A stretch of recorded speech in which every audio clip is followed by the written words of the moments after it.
Ողջույն, ես Մկրտիչ Իսրայելյանն եմ։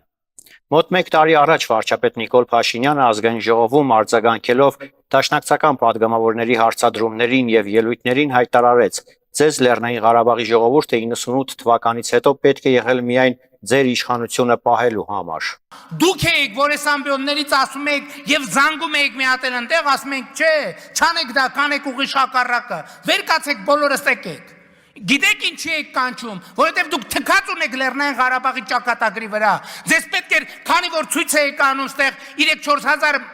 մարդուց ավել չէր հավաքվում, ձեզ ցույցի մասնակից էր պետք։ Լեռնային Ղարաբաղի ժողովրդին այնքան թունավոր եք Հայաստանի կառավարության ու Հայաստանի ժողովրդից է, ձեզ Լեռնային Ղարաբաղի ժողովուրդը 98 թվականից հետո պետք է եղել ձեր իշխանությունը պահելու համար։ Այսօր իրանց բերել եք որպես ցույցի մատերիալ 5000 դրամով ցույցերի բերելու համար։ Այս եք դուք։ Այս է ձեր ճշմարտությունը, այս է ձեր քաղաքականությունը։ Հիմա էլ ուզում եք նույնը անեք Հայաստանի Հանրապետության ժողովրդի հետ։ Որ գուբերնիայում լինեք թեմակալ առաջնորդներ, գնաք սարկավակներ ելնեք խորաններին բանանելով, խունկ ծխելով,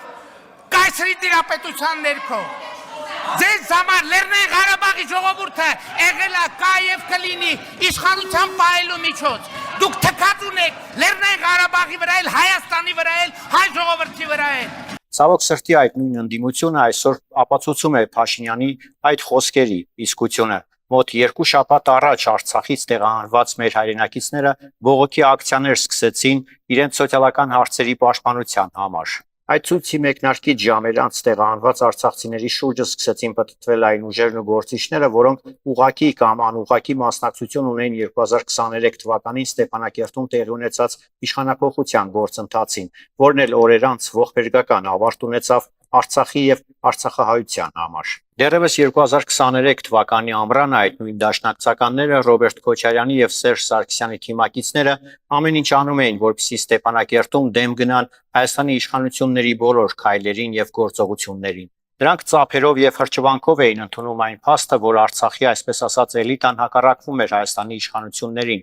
մերժում էր Հայաստանի իշխանությունների կողմից առաջ քաշած Արցախի ճակատագրի վերաբերյալ ցանկացած առաջարկություն, իսկ վերջում էլ Ստեփանակերտում իշխանափոխություն իրականացրեցին։ Այսօր այդ նույն խմբակն ամեն ինչ արեց, որպեսզի Արցախահայության սոցիալական խնդիրները երկրորդ պլան մղվեն եւ այդ մարդկանց օգտագործեն բացառապես իրենց քաղաքական շահերի համար։ Ավելի քան 20 տարի Հայաստանը կեղեքած եւ Արցախի հարցը փակուղի մտցրած ուժերն ու գործիչները այսօր Արցախահայերի միջոցով փորձում են Ստեփանակերտի օպերացիան իրականացնել արդեն Երևանում։ Նրանք փորձում են Արցախահայերին թշնամացնել այն մարդկանց հետ, որոնք Հայաստանում ընտրել եւ ձևավորել են օրինական իշխանություն։ Հատկանշական է, որ այսօր ընդդիմության թելով թելվող մի խումբ արցախահայեր պահանջում են Հայաստանի կառավարության հրաժարականը, սակայն որևէ խոսք չեն ասում այն խմբակին, որը մեկ ստորագրությամբ լուծարեց Արցախի հանրապետությունը, գերի հանձնեց իր գործընկերներին եւ ապահով տեղափոխվեց Հայաստան։ Բարեբախտաբար այսօր ոչ բոլոր արցախահայերն են